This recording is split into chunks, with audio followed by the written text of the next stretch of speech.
I'm sure you guys have been having fun.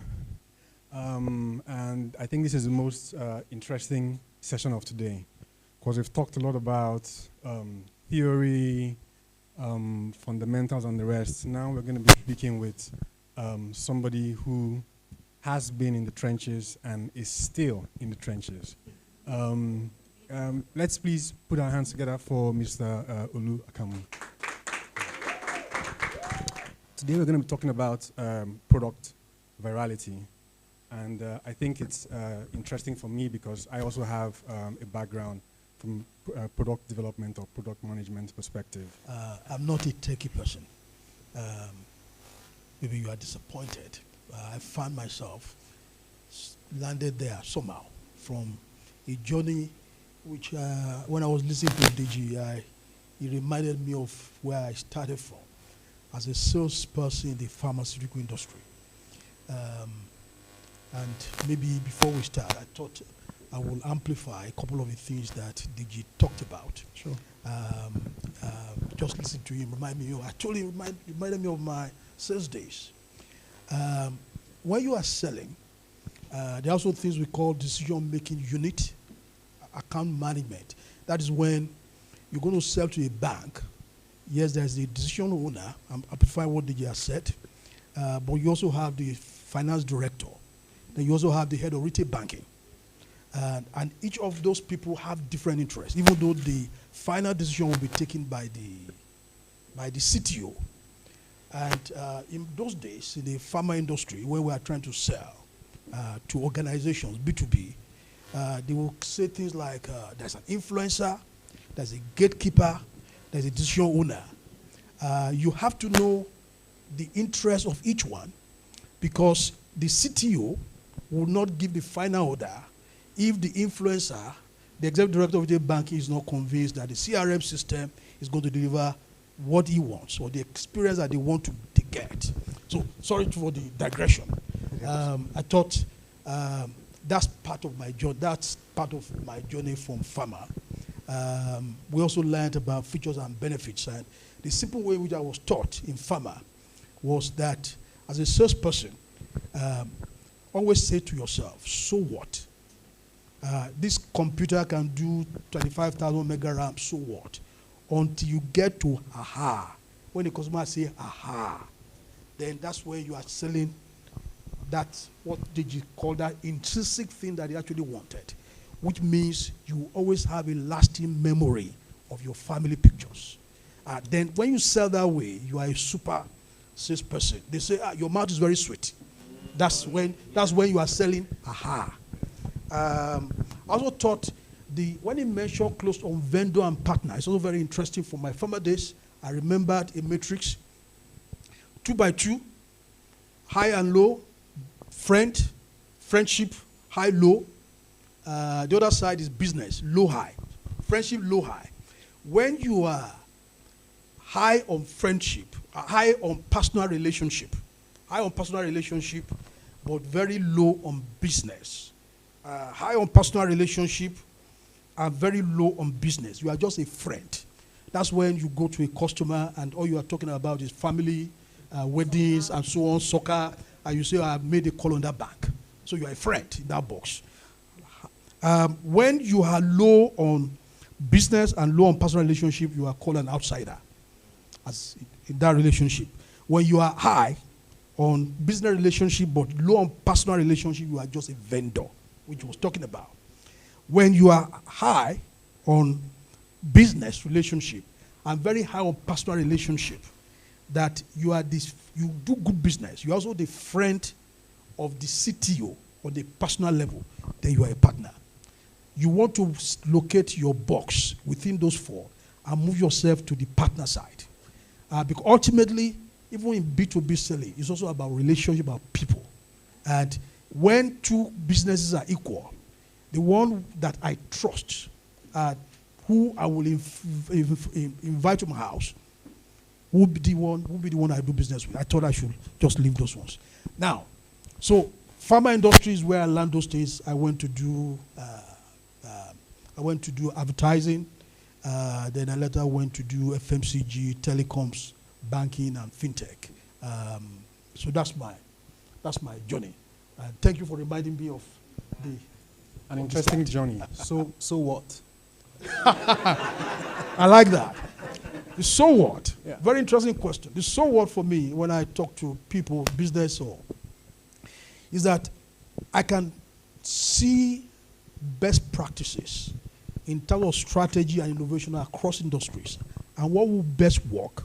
A pharma industry practice that can be used in telecoms, a telecom industry practice that fintech will apply, which means when you talk to me, you're talking to a kaleidoscope of several innovation management ideas across industries.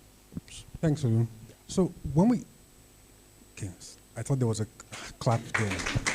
Yeah, I thought as much. So when we talk about product virality, it's more like a scenario where a product basically grows exponentially. And we have many examples, but OPay is one of them. We've had the banking industry for quite a number of years, and they sat down on so much data. And back then, you know, as the CEO, you guys came and swept us all our feet. And I'm sure you guys will agree with me even today when you have probably a delivery man who comes to you, he just shouts OPay. You've not asked him any question, OPay. Guys, like, calm down now, OPay. You know, and he doesn't call the other red, green, blue institution because we just know they will say connection problem, blah, blah, blah. OPay just takes us through. And that's a viral product. And talk to us through your experience at OPay. How did you guys, you know, was it intentional making this product viral, or was it opportunistic? The time was just right and, you know, you guys just went viral. Very good question. OPay scaled between December 2022 and April 2023. Our business at OPay grew, depending on different metrics, 3x to 5x on different metrics. Customer base, 3x. Revenue, transactions, like 3.5. And depending on where you look at merchant business, probably even like 4x. Was it a serendipity? Not really. We knew cashless was coming. We learned from India and the demonetization. We knew that from what we saw of India, many of the fintechs were able to scale in the Indian demonetization, and we recognized that it was going to be an opportunity for us in Nigeria. And that those kind of opportunities come only once in a decade. And it was important to prepare for it. So we were very well prepared with our technology platform. I'll talk about Virality very shortly. I think what eventually happened was that we were very prepared, but we never knew that the banks were that bad. So even though we planned to grow maybe double or 1.5 or 70%, we ended up doing 3x, 4x on many metrics because we just realized that the classic thing about comparison of analog and digital businesses were so manifest. For those of us, some of us who are not techies, who used to read white papers, it was real. For someone like myself who had been in banking for many years as executive director in retail, used to read white papers and move to tech. It was night and day. First and foremost, the decision to expand capacity at OPay, being a digital end-to-end cloud-native business, native platform, was a decision that we take overnight, working with our cloud partners. So when you see the network knows at certain capacities at 80%, you know that the next day you need to expand the capacity. And by the time we are waking up the next morning, working with our cloud partners, you have the capacity availability at 130% to take the capacity surge of the next day. The banks will have to import a physical server. They will have to buy all sorts of funny things to put in that server that banks have at Ikeja. Then they will have to write a memo to the board technical finance committee, the board technical committee, and before the server comes, and before it is installed, and lay a cable to main one at Togombo. 3-4 months is gone. That's why for many of the banks, the bigger they were, the more they struggled. Because for many of them, you have to wake up at 3 a.m. to do your transaction. By the next morning, you cannot do anything. So we had the benefit of a resilient technology. We also had the benefit of a smart, intelligent platform. We were talking about DeepSeek. The Chinese are great in fintech. OPay's origin is from China. When you talk about smart, intelligent system, there are systems where you have what I would call dynamic, intelligent routing. If route A is congested, it automatically, intelligently configures itself to explore the next available optimal route to process the transaction. In the banking system, given their complex architecture, that can never be delivered. You have to get some IT guy to go and do something, blah, blah, blah, and the day is gone. So the experience was night and day. So what are the lessons? What happened? We were prepared. The real virality happened because traders, Uber drivers, who wanted to do transactions realized the desperate situations they were in, and they became the chief salespeople of OP. Yeah. The traders would tell the buyer, do you have OP? Come on OP so that you can pay me easily. When I'm a trader and I want to get paid, I also tell my buyer, go on OP, download OP so you can pay me easily. And over time, the transaction volume exploded. Now, what are the lessons there? We saw that early, and we put our pedal on what we noticed in the market. Sometimes virality will happen, not exactly the way you planned, but when you see the potential seed of virality, you must amplify it while you could take advantage of it. Because we knew cashless was going to be maybe 3 or 4 or 5 months. So everything was done in terms of online digital engagement of customers to engage, to encourage cross-selling between customers and buyers, between the buyer and the seller. So what are the lessons I want to talk about virality? First and foremost, lessons there are that you must solve a big problem to go viral. You must solve a very big problem. The second thing is that the problem must be that of a large community. The third lesson is that there must be an incentive for the people you are solving problems for, the user you are solving problems for, to recruit someone else for you, because he or she gets a bigger benefit the more people are using the product that you have sold to him or her.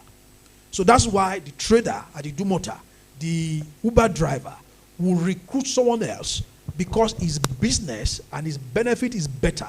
His business is better by recruiting another user on your platform. So the concept of virality, some people will pay. You say, you give me, you do like referral. Some people call it referral. But I don't want to call referral really virality, because you are really paying 50 naira, 100 naira. But when you get to that OP situation, where the trader at Dumota knows that today I will sell more if I could convince everyone that wants to buy from me to pay with me with OP, then you really have your business going viral. So those are the 3 things. Solve a big problem, solve a problem of a large community, and let there be a big benefit that the user will have if they recruit others of their type in their community onto your platform. Now, number 4 is if you can design deliberately for it, then that's the number 4. That's something you can do more intentionally. Number 5 is that even if you don't design deliberately for it, if you discover the seed of potential virality, take advantage of it and pedal on it and amplify your business. Thank you very much, Olu. I think one of the things I picked out from what you said is also the fact that when we're talking about virality, there's an exponential component into it where people are triggered to talk to their other colleagues or their customers, and there's a network effect and it basically blows up. I also like the point where you talked about design for virality. I never thought about that before, but considering the fact that some of the things I do with customers I work with is around design, something I need to go and play around with now. I wanted to ask you, Olu, in your, again, career history, from OPE, MTN, FCMB and all that, have there been times where you intentionally or unintentionally maybe even designed for virality and it didn't work? I mean, looking back and the lessons of that year and looking back at many things, I think there are many things maybe we could have even done much better. We don't, in product management, whether in banking, telecoms, we typically stop at delivering benefit and solving a problem. And when we do that, we are happy. Maybe you've tested your MVP. Yes, there's a market here. The additional work of designing virality into the product, which is harder, we don't typically do. And even at OPE, I mean, we had SaaS solutions, for example, for merchants. We had some of our small CRM subscription solutions and so on. Just looking back. Maybe there were things we could have done better, learning from what we learned on the digital wallet business. So that's what I would say, that challenging our product managers, don't just stop at a product that is delivering. You have a product market fit, you have your minimum viable product. Can you design it in such a way that that great happy customer will have an incentive beyond what we are spoiled to do if you have too much money, to say 100 naira for every referral? Not that way. But because his or her business is better off by recruiting another partner of his or her for your business. If you design that into the engine of your business, the potential of virality will be very strong. Thank you very much. I wanted to also ask, what do you think cross-functional collaboration does to achieve virality? Again, we have quite a number of people who are here who are, well, startups or enterprises. And from my own story, in the last 10 years while with Microsoft, I had opportunities where I was able to identify with the team, this is where we have to build a product, pushed it to my product team, which I also led. And, we basically watched products, go out to the market. And, there's an important thing there for salespeople or even for us within the product team, because we would like to see our product continue flourishing, as it were. Again, from your example, how does that cross-functional collaboration play, with people at the back end, with those who are marketers and with those who are sales? How does that help virality? Very interesting. Let me speak about my telecoms days. One of the most important things we learned was that on the product management side, that the best product managers were people that came from the call center, that started from the call center. Okay. Yes, we started, I was a call center somewhere then at my 2 site. Over Tapapa then. Yeah. Over time, you just realized that when the company was growing and we were in marketing, the smartest product managers were some of those people that were on the call center, who started their career there. Because they just had an intuitive feeling for what does a customer want. It is not just an engineering solution. Is it being delivered in the way in which the customer will want it and solve the customer problem? Yeah. So, and that's an example of the fact that cross-functional collaboration, if you bring people who are on customer experience side, product people, marketing, sales people who listen to customers every day, and when you come to a strategy session, sales people don't talk graphs and all that market porter, but they have an intuitive sense of you are talking bullshit. The salespeople may not articulate it with a strategy slide, but they just know this so-called CMO is just living his own world. Good marketing people, group managers, if what you are presenting, your product concept, is not resonating with first your salespeople to say, yes, then you know that you are probably missing it, because that's your first leg in terms of filling the market. So that cross-functional collaboration, and I think leadership matters in terms of ensuring that all the strength of the various functions in the business. Marketing brings analytics thinking. Sales bring intuitive customer feel. Customer experience is what the people who are dealing with customers every day, who feel their pain, who they cry on every day when the products do not work, that those voices are heard, that they are not silent in the room. Because in many instances, the people from customer experience, we tend not to treat them very well. They are not as senior as chief marketing officer or chief sales or chief commercial officer. And we don't hear their voice. And that's one of the things we have to get better. Sometimes I've seen organizations take powerful people from marketing or sales, say go and lead customer experience, because they need the voice of the customer to be heard in the boardroom. And things will just turn around because of that. I would answer the question well. I think you have. Thank you very much. Yeah. Just to remind us as well, if you have questions, please put them on the platform. We'll take them shortly. Well, I also wanted to find out, as a CEO, someone sitting at the C level, how do you prioritize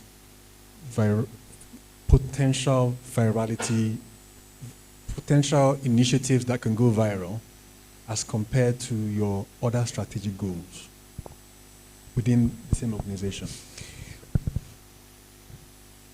I like what Deji said about, ultimately it's about money. It's about revenues. Yeah. And there's a logic of the business. Every business must have a revenue model. If you're going to make $1 billion, how will the $1 billion come? And you have to start from how many customers are we going to have in a month who are going to do a transaction? If you want to call it jargon, call it your monthly active users. How much are we going to make per customer? We are making currently $3. If we need to make an additional $100,000 at $1 per customer, we need 100,000 new customers. Or we need those customers to take one more product at $1. When a business is run that way, the challenge of seeing opportunities, first and foremost, they also said something which I will also amplify. And amplify this way about retaining customers. The cost of keeping a customer happy is far lower than acquiring a new one. You cannot scale your business if you are a perpetual leaking bucket. Happy customers are the ones that will give you exponential growth. The first year of the customer's business may be 25 million. When you become the partner that you do business with, that business will begin to grow exponentially. So, and you can actually predict your revenue. So the thing is, designing the power of referrals of existing customers, recommending your business to the people of their like is perhaps one of the biggest ways in which you could sell. You could scale your business. And all sort of jargons that we discuss on the B2C about acquisition, retention, revenue, and so on. Understand how the model connects. And when you are running your reviews in banking, in tech, maybe it's your monthly meeting or your weekly meeting, when you see the numbers not adding up according to your revenue plan, we're expecting 40% conversion of acquisition to monthly active users. If you're only getting 25%, why? The curiosity about your data, the constant iteration about why is the number not happening. Then maybe you have to go back to customer journey. Oh, why are they falling behind? Why are the downloads not being converted to activation?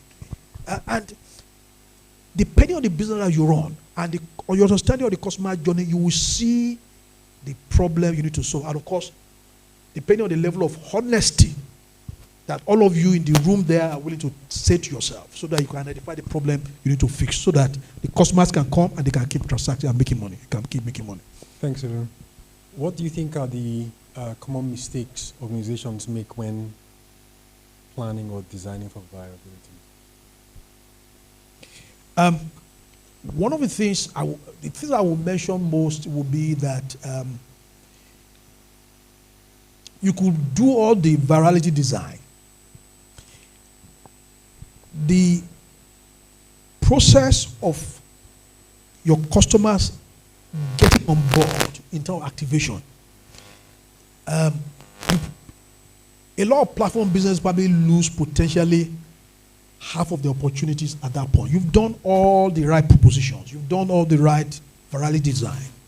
But the user has recommended you.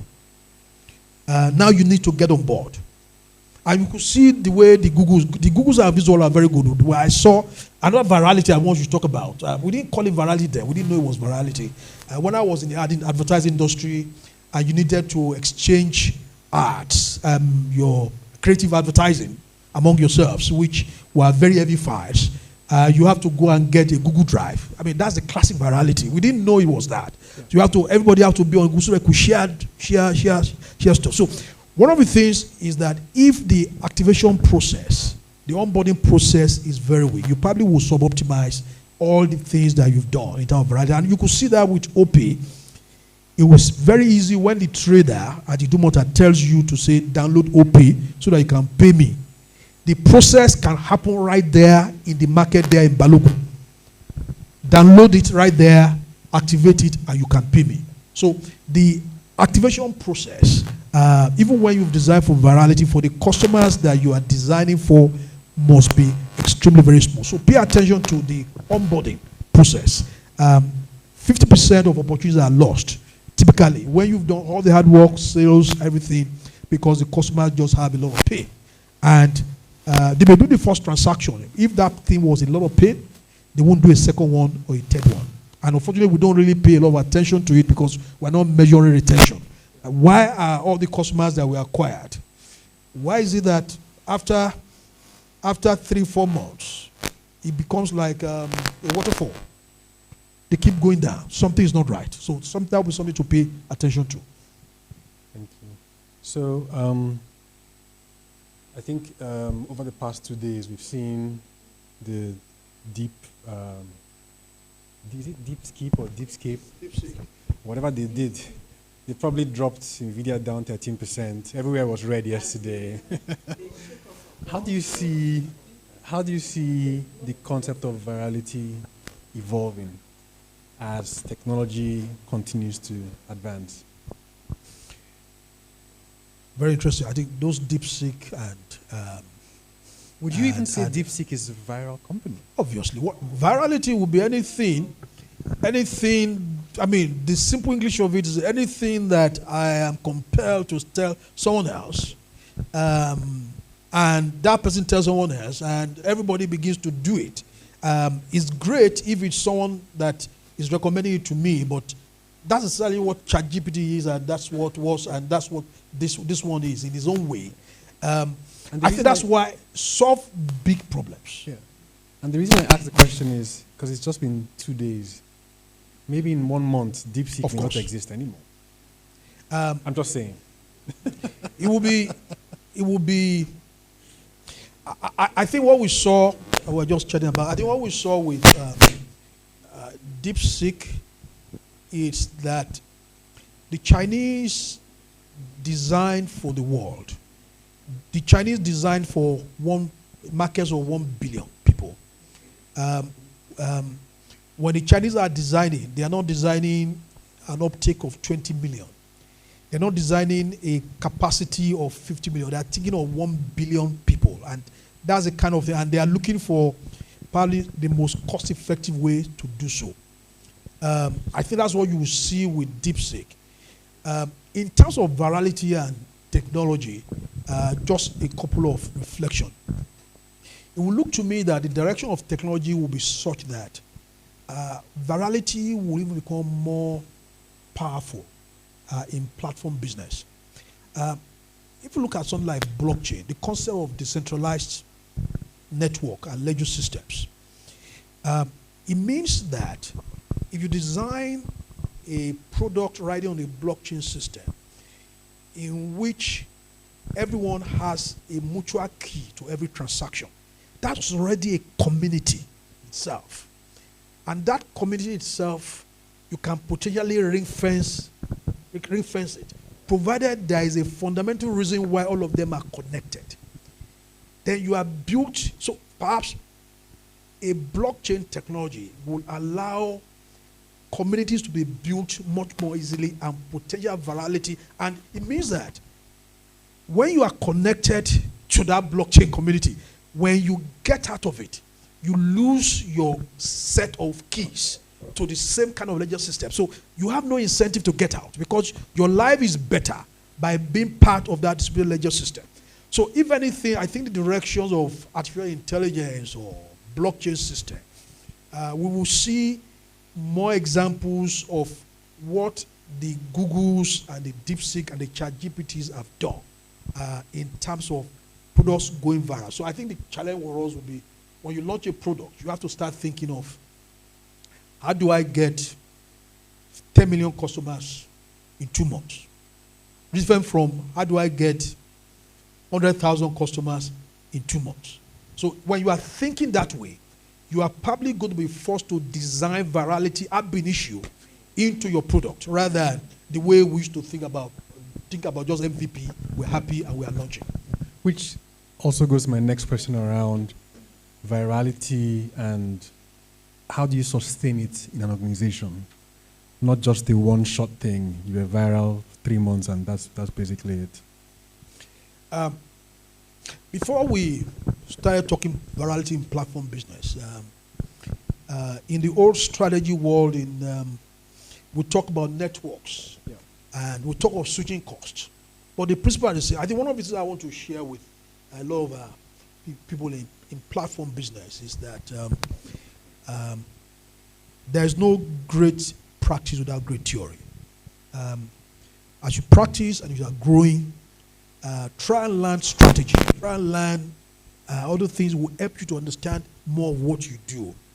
So, virality is about keeping customers within a community and ensuring that they have no reason to leave, because the benefit of staying within that community and recommending others to come onto it is bigger than if they leave. In the old strategy jargon, we call it the cost of switching will be such that when they weigh the cost of their switching relative to the benefit of staying in your community, in your viral loop, they probably will say it's not worth your while. So it will be one of the things to think about in designing products. How do you ensure that you have a continuous reinforcement of your viral loop? An existing customer recruits, refers, get a new customer for you, their life is better. The two of them exponentially recruit additional two, and they continue to reinforce themselves, and there is no reason for any of the two that becomes 8 to 16 to 32 having any reason to come out of your viral loop, because the switching cost, what they will get relative to the benefit of staying within that viral community, will be so that it's not what they were. So it will be a consideration in terms of product design, so that you have a perpetually reinforcing loop of referrals of your customers in your business. Thank you very much, Olu. Like I mentioned to you guys, there's a difference between speaking to somebody from the trenches and speaking to, new manuals and blog posts. So we now go to questions. We have this question that's upvoted 3 times, and it says there's a disconnect between target sales teams get and how much management is willing to invest in sales enablement. How should sales leaders approach this? There's a disconnect between the target sales, when sales teams are giving targets, there's a disconnect between how much management is willing to invest in sales enablement. How do sales leaders approach this? I've been in your shoes. I used to be national sales manager, or in banking, where you are leading a business. Typical. Sales is methodical. So if, for example, the sales target is, let's say, 100 billion, for what Deji had shown in his presentation, break it down into how many customers will translate into this 100 billion. If it's B2B, what are the key businesses that we need to get for the year to give an assured 50 billion? Then we need to look for an incremental 50. Why would that 50 billion happen from existing customers? Because we sold our CRM system to them. Nkem and his people, they know how to sell. Microsoft comes in with one leg. Then enterprise ERP system, then they will now come in with, well, you see, your CRM system will work better, and because you are hooked already, because you can't exactly put an Oracle CRM on a Microsoft system. Yes, you can theoretically, but you know that you are setting up yourself for a whole lot of complex issues. We design for virality. So, exactly. So, sales must have a plan. You should be able to break down your 100 billion target into specifics how. When you do that, you will see what you need to do, and you also need to see where you need to call for help from the business. So if we must get this incremental 40 billion, we need to sell the solutions. It means IT must deliver this. It means product X must be available. It must be launched latest by March, Q1. Because it takes us 6 months to convert a product to actual sales. If tech is delivering products, giving me this product in Q3, it's useless for the year. So I think that's the way in which the sales team can engage the business professionally. We're not running away from target. We will do our part, but these are also the requirements, like the way they just said, everybody supports sales. This is what everybody needs to do on their part to ensure that this 100 billion revenue, for example, happens this year. I think if we do that way, we work that way, we'll have honest conversations. And who knows, we might even be able to do much more than the target that is given to us, because we'll get more support from the business. Thank you. A question here says, how do you attain some level of virality in a market with large transaction volumes, but a relatively small dispersed community? Relatively small dispersed community. How did you have You have large transaction volumes. Yes. But you're doing that within a relatively small. I'm not community. sure the person who asked this question. That should be an advantage from what I'm hearing.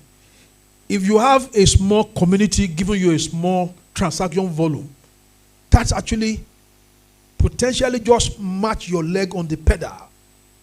Because the more diverse or dispersed your community is, the more challenging it is to convert to sales or to get business or to scale. That's what in telecoms we will call corridor effect. Corridor effect will be, it is better for me to lay my network in a contiguous way, Ibadan, Ilorin, Mina, than to have Sokoto, Abuja, and so on. Because the more you have a contiguous effect, you will be able to generate, a contiguous effect is a community. Yeah. So I don't understand, if you have something like that, actually I think it's an advantage for your business.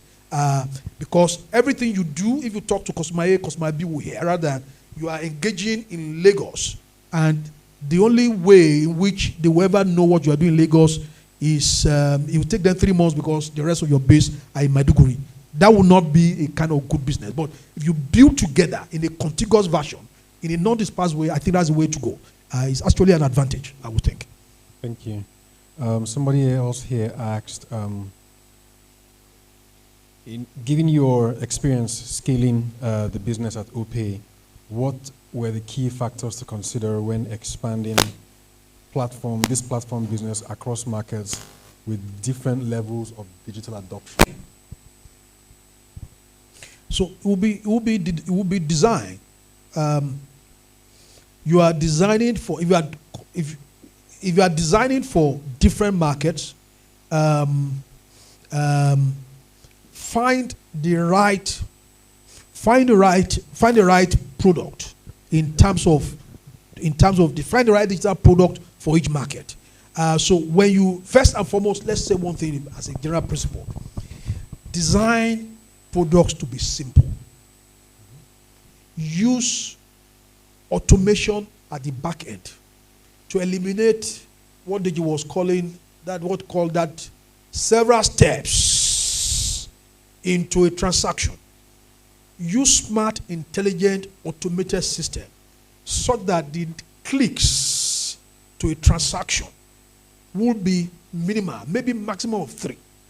If you could do that, you're onto a potentially viral product. So the simpler your product is, the easier it will be for both a Balogun market woman and a Lekki or Victoria Island bank manager to use it. Yeah. So I think just a general principle, design for simplicity.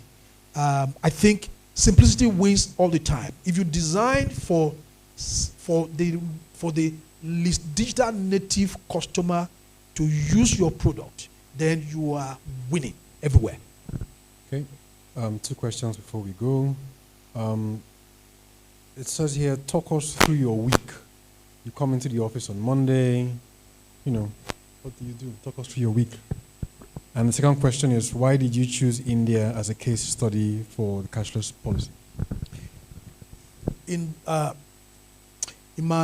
I do different things now, but in my direct day, my time when I run business directly, my typical week starts on a Monday, and the Monday is a long day of dashboards, of metrics, of gaps. Thank God that COVID came. We never knew that. Before, we used to have small meetings of 12 people, executives. And when COVID came, we realized that you could actually have 50 people, if needed be, in the room, in the virtual room. So you typically will have a dashboard. First and foremost, as a leader, you must first set a good dashboard that could track first level, second level, third level issues of your business, depending on your revenue model. From your revenue model, break it down to base, usage, transactions, cross-sell, whatever it is. Then your customer, each of those customer journey issues must have a metric that somebody is measuring. So that's the typical day of the week. That's the typical Monday. And from that period, the things that needs to be done for the week will be very clear. Where are the issues? Where are the balls being dropped? So once in a while, there are standard things you could set to say we're launching a product, so that's when we have specific times when we're going to do innovation review. Where are we in terms of product development?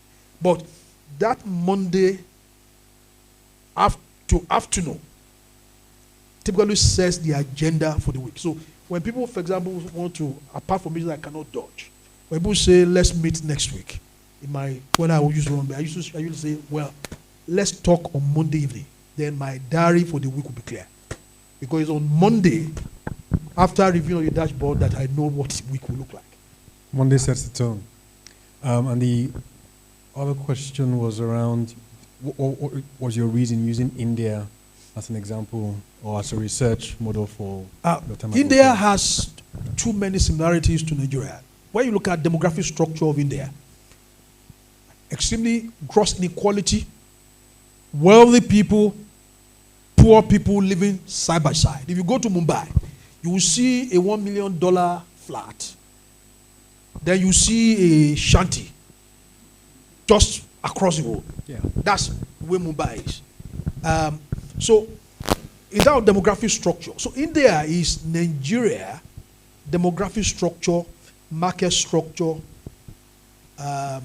multiplied by 5. I think India is about 800, it's about 1 billion. We're about 200 million. So everything you see in Nigeria is in India multiplied by 5. Technology, sophistication, same trajectory. India is a little bit, maybe 7 years ahead of us. But you could see if it worked in India, it probably will work in Nigeria. Yeah. If this was a pattern of adoption in India, given that Indian demographics is similar to Nigeria, it probably will work this way. So it's not just in tech that we do it. Even the FMCG companies do the same. Products in Unilever, in Dustan lever, is the test base for a lot of products that soaps are something that Unilever sells across the world. So India is a place to look to in terms of, and it's not as sophisticated as China, for example. So India is very close to us in terms of all sort of issues we have to deal with in terms of sophistication, market structure, demographics, innovation, and technology. Thank you very much, Olu. I think our time is spent. And would like to thank you for your insights. Thank everybody who has shared a question or so. I think the big lesson, one of the lessons I would take away is that virality is possible. Virality is intentional. Virality is something that needs to be designed into your business. Okay, that's all. Thank you. Thank you.